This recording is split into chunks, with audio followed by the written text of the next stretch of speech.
Hi, this is Cindy Miller from ShorkieWorld. I would like to take this opportunity today and talk to you about how to find a good breeder. We will go over a list of questions you could ask your breeder that when you're screening them. Remember, you're making a commitment for the next 16 years. When looking for breeders, what you want to do is you want to look at their whole breeding practice, not just their websites. You want to look for knowledge, expertise, commitment, and health of their dogs. And these questions will kind of help you in that. Once you find a good breeder you want to go with, make sure that you are very committed to not only your puppy but also to that breeder, and that breeder needs to be committed to you. So let's get started. First question is, how long have they been breeding? When looking at breeders, you want to choose a breeder that has a lot of years experience, a minimum of 5 years. Not necessarily in that particular breed, but in breeding in general. So they should be kind of knowledgeable for you to answer any questions that might come up. Second question, how long have they been dealing and breeding that particular breed? Since I breed shorkies, you would want to know how long have I been breeding shorkies. When you're looking at that, you want to look at how many years they've been breeding those. You want to find a breeder that's been breeding them a minimum of 3 years. That way, they know if there's anything in their lines that come up later on. Not all health issues will show up within the first year. That's why we give our lifetime health warranty on our babies.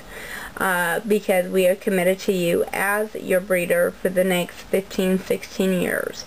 And if you deal with a breeder that, has only been breeding them, say, a year or 2 years, they might have issues that come up that they don't even know about, or their puppy parents don't even know about yet. So you want to find a breeder that's been dealing with that particular breed, whatever breed you're looking for at least 3 years. So hopefully they've gotten some feedback on their adult dogs that they have adopted out, so they know if there's anything in their lines. And then the next question, number 3, is how are their adults kept? Are they kept in the home? Are they kept in a kennel? Are they kept outside? Do they have a kennel, then they bring their moms in the home to whelp? That's going to be, something for you to talk to them about. Personally, our babies are born and raised here in our house. Our adults are born and raised here. All of our dogs are in our home.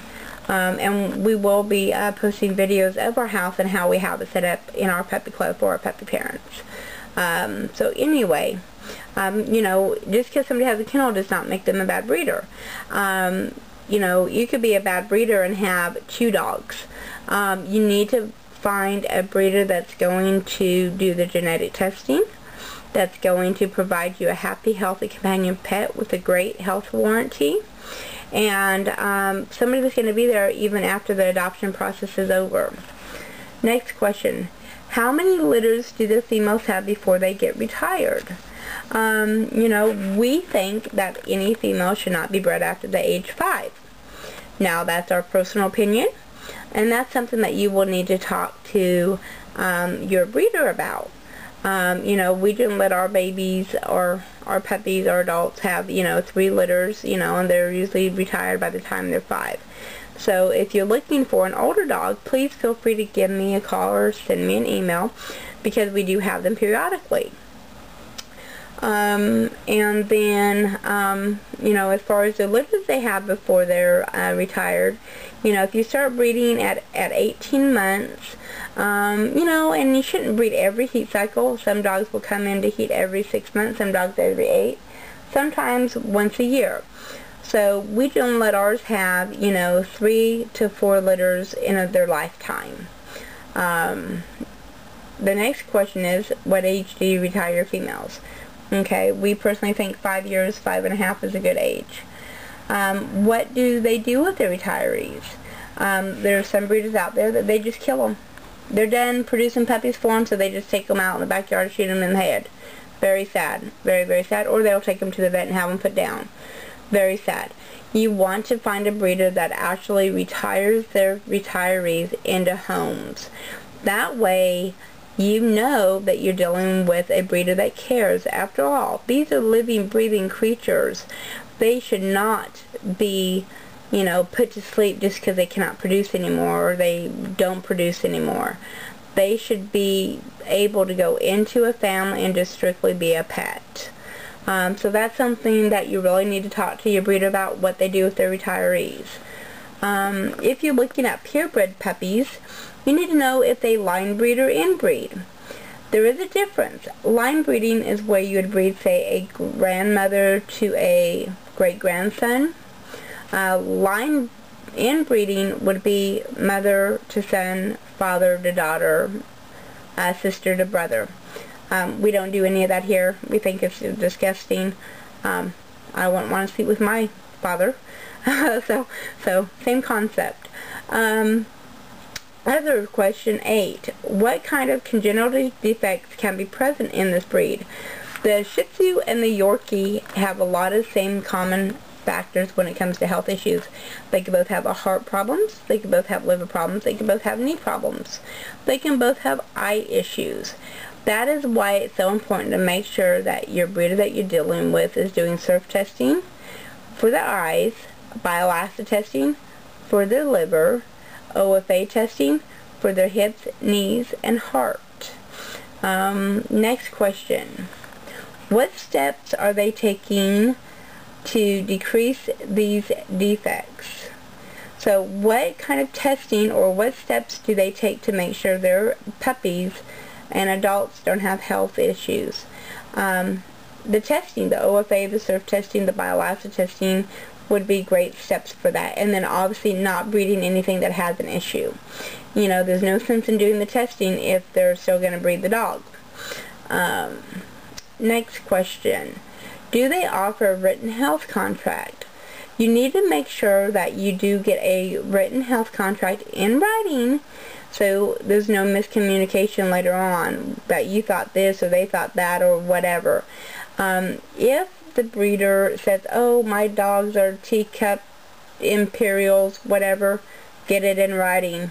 When you're dealing with a mixed breed dog, especially a first generation, a 5-pound Shih Tzu can have a 9-10 pound puppy full grown.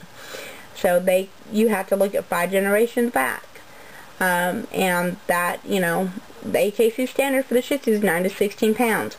AKC standard for the Yorkie is 3 to 7 pounds. So your 5-pound Yorkie bred to a 5-pound Shih Tzu can have a 15-pound baby, full grown. So, especially if that mama of that Shih Tzu was 12 pounds and her mother was 15 pounds, you have to look 5 generations back. Just because the parents are small does not mean your puppies are going to be small. That's why if the breeder is saying teacup, imperial, toy, those are sales gimmicks. Don't be fooled. And unfortunately at this point in time, there is not a 100% accurate weight chart for the Shorkies. So they could say, well, the Yorkie weight chart says, oh, at 8 weeks old, it's 1.5 pounds. It's only going to be 4 pounds. No, it's half Shih Tzu. Remember that. Okay, we've had a puppy at 9 weeks old be 1.5 pounds, wind up being 8.5 pounds full grown. So you need to make sure that you're dealing with an ethical breeder that's not going to use those key phrases, teacup, toy, imperial, just to sell their puppies. If a breeder's using those words, walk away. It's a sales gimmick. There's no way they can guarantee that. And if they say they can, get it in writing so you can have something to fall back on, and when the dog outgrows what they say, they're going to weigh.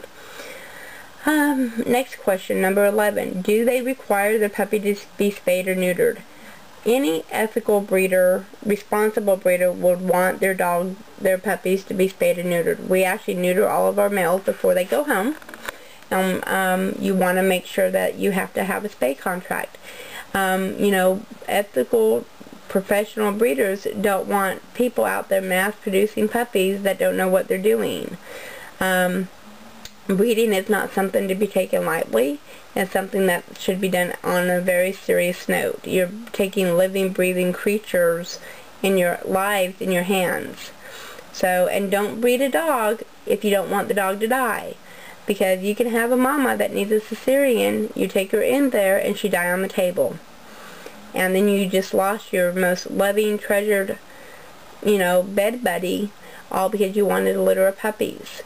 This is not a job or a avenue for somebody that, cannot and does not want to take that risk. Because anytime you have a litter of puppies, you are risking that mom's life.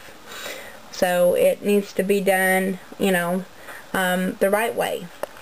And there's certain things that you need to go by when you are breeding. Next question. Are you a member of any organizations associated with the breed? Any Shorkie breeder out there that is a home breeder is welcome to join the Shorkie Club of America. I am proud to be a member. I am proud to help be the person that helped get that program started, or that group started, the Shorkie Club of America. Stephanie is the president. And I am very proud and honored to be such part of a group that is for the ethical development of this wonderful breed. So, as far as we are, yes, we are proud members of the Shorkie Club of America. We are also members of some of our local associations here in Missouri as well. Next question, and you want to see what kind of, if they're dealing with Shih Tzus, then you want to see if they're AKC or if they're part of the Shih Tzu Club of America. There's several different clubs for different breeds, but they should be a member of at least one of those. Number 13, where were the puppies raised? Are they raised in the home? Are they raised in a kennel? Are they raised outside? That's something to, for you to ask and be knowledgeable of. Because what happens is if a puppy's raised outside and they're not socialized young, then you can have issues as they get older. Next question, have you socialized your puppies? There's several different ways to socializing puppies. We believe puppies should start being socialized at 2 hours old. And there's different things that we do to help promote that socialization for the puppies, from them just being carried around to being touched to being loved on every day. And we can go over that more for you if you want to go ahead and give us a call and ask us about that. Next question, are they a professional breeder? There's several breeders out there that says they're a professional, but they don't do anything to be a professional. In order to be a professional, you have to seek knowledge and so forth. You can't be a professional teacher or doctor or veterinarian without going to school. Unfortunately, there is not breeder school. But there are programs that breeders can seek out and find that helps them become a better breeder, especially here in Missouri. Here in Missouri, they actually have the University of Missouri actually puts on a canine workshop. It's offered every year, and I've actually attended that. Here's my certificate from that. It's the College of Veterinary Medicine. And I've attended that for the last 5 years. Since 2004. And this is 2011. Of course, 2011, they ain't got here yet. This is my certificate for 2008, but we go to that every year. And that's just one of the things that we do. Living here in the state of Missouri, there's actually different programs that we go to and so forth, and that's what makes us a professional breeder. We seek the knowledge of the professional veterinarians and the professional, and not just one, not just a cousin of mine or uncle of mine or a friend of mine that's a vet. I have great friends that are vets, but no, I seek knowledge of several different vets and organizations that help us be professional breeders. That's what a professional does. They seek the knowledge to become the best possible breeder they can. And that's what a professional breeder is. And it's also somebody that stands behind what they produce for more than just 6 months or a year. They want to be part of their families that their puppies go into. Next question, 16. What are your goals in breeding? A lot of people will say, oh, well, I don't have a goal in breeding. I'm breeding mixed breed dogs. No matter what breed you're breeding, you should always have a goal in mind. You shouldn't just be having litter puppies to have litter puppies. There has to be a goal in there. Okay, number 16. What are their goals in breeding? Every breeder, whether they're doing a purebred litter or mixed breed litter, they should have a goal, and they should have a end that they want to get to. So you need to ask them what the goal is in breeding and why they bred those two particular parents together, and you know, what their intentions are. That way you make sure that you're not dealing with a breeder that just wants to produce a litter of puppies for a quick buck. Next question. How do they promote the socialization of puppies? How are they socializing their puppies? How do they deal with that there, and who does that? Do they do it? Do they hire someone to do it? Do they evaluate each puppy? That's something that you need to know. You know, we actually start promoting our socialization of puppies at hours old. So we are there when each mom has their babies. We are there, you know, every day, and there's several different things that we do, and we can kind of go over that with you if you want us to, you know, when it comes to your particular puppy that you get from us. The next question, 18. Do you test your puppy's temperaments? You know, especially with the Shorkie breed, you need to know, are they going to be more like the Yorkie, are they going to be more like the Shih Tzu, are they going to be more in between? What about their temperaments? How do you test them? How are they, you know, going to be able to tell you that puppy will be a good fit for you? Number 19. This is a big one. Please, please, please bear with me and think long and hard about everything I'm about to tell you. At what age can I pick up my puppy? No toy breed. Yorkie, Shorkie, Shih Tzu, Maltese, Morkie, Poodle, anything under 10 pounds full grown should be picked up prior to being 10 weeks old. We get phone calls from people all the time wanting to come out to my home and view my puppies when they're babies. It is not going to happen. It is not worth my mom's, my dad's, my babies getting sick because somebody wants to come here to my home and look at the puppies and then go somewhere else and look at puppies and then go somewhere else and look at puppies and then come back to my home and then go somewhere else.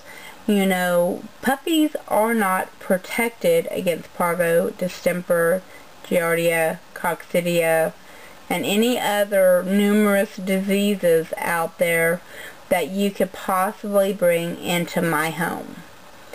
That being said, any breeder that would allow you to go to their home, their kennel, their facility, where they keep their puppies when they're 6 weeks, 5 weeks, 4 weeks, 3 weeks, 2 weeks, a week, a day, 7 weeks old, is not thinking about their puppies. They're thinking about their pocketbook. You want to make sure that you're dealing with an ethical breeder that is responsible enough to care for their babies, that they think of their babies before they think of the money that you're going to give them. So, that being said, you know, we do not let anybody into our homes to view our puppies before they're 8.5 weeks old. What a lot of breeders will not tell you, or they might not even know, that when you give a puppy a shot, say a Vanguard 5, that's a parvo distemper all in one shot. Now say you do that at 6 weeks old. That shot does not even take effect for 7 to 10 days. It takes that long for that shot to build up the immunities in their system. So, and they should have at least 2 of those before you come out to view them. So if you do that at 6 weeks, then you do that again at 8 weeks, there's still only 1 shot that's given that's going to be even activated before, you know, you come out. So that's one of the reasons why we do not allow anybody into our home to see our puppies before they are 8.5 weeks old. That way they've had 2 sets of shots and they're both activated and they're helping protect our puppies. Another thing you want to look for is puppies that are being taken outside for videos and pictures. Should not happen. Should not happen at a young age. You know, our puppies don't go outside till they're a minimum of, 13, 14 weeks old, and by then they're home. So, you really want to be careful when you're dealing with breeders that are allowing people into their homes or their facilities before the puppies are vaccinated, because they're not thinking of the puppies, they're thinking of their pocketbook. That being said, no toy breed should be even leaving their mamas or anything until they're at least 10 weeks old. Those extra 2 weeks are helping them get more socialized and they're learning limits with different issues and puppies and so forth. Next question. What health screens have been done on the puppy, and what shots and warmings have they had? Whether you're picking a puppy up in person or you're having a puppy flown home to you, you want to make sure that that puppy has a health certificate from the vet. The health certificate is where the vet looks over the puppy and sees if they have any issues that they can tell by looking at the puppy. That is not any sort of genetic testing. That is nothing except for them looking at the puppy, checking their knees, seeing if they're loose, looking in their mouth, taking the temperature to make sure they don't have any thing that looks like they can be sick. That is something that you want to make sure they have done before you pick up the puppy, or if you're picking up the puppy, go to the vet with them so you're there when that's done, and then you could ask the vets any questions that you may have about the particular puppy. As far as shots go, they should have at least 2 sets of shots before you get a puppy. You don't want to take a puppy when it's only had 1 set of shots. You want them to have at least 2 sets. And you want to make sure that puppy has been warmed several times, because puppies get worms. They're born with worms. That is a continuous thing that you need to do for the first, 5 months, 6 months of life, is warm a puppy on a regular basis. And your vet could tell you what wormer would be best and how often and so forth. Next question. Do you have references that you may contact over a period of years? Do they have references? You want to go ahead and do references from a couple years prior, because, they could have a healthy puppy but not a healthy adult. Their adult might have grown up and might have weak knees, or it might develop a heart issue, or, there's a number of things that could have showed up. So you want to talk to some references from a few years ago, and that's one of the reasons why you want to deal with a breeder that has some experience and has been breeding the breed that you're choosing for a while, because you want to make sure that, they're not having health issues. One of the ways that you could do that is, make sure you choose a breeder that does their testing, that their adults don't have any issues, and so forth. That being said, we welcome you to visit shorkiewworld.com. We do have the most adorable Shorkie puppies in the world, where they are home raised. All of our parents are OFA tested, bioacid tested. I hope these questions will help you find a good breeder for whatever breed that you're looking for. The most important thing is take your time. If a breeder wants you to hurry up and send money, don't go through with them. Take your time. You're making a commitment for the next 16 years, and if that breeder cannot understand that, then you probably do not need a dog from them. We welcome you to email me your questions or give me a call, and we will talk to you soon, hopefully. And we wish you the best of luck in your search for your new family member. Thank you. Bye-bye.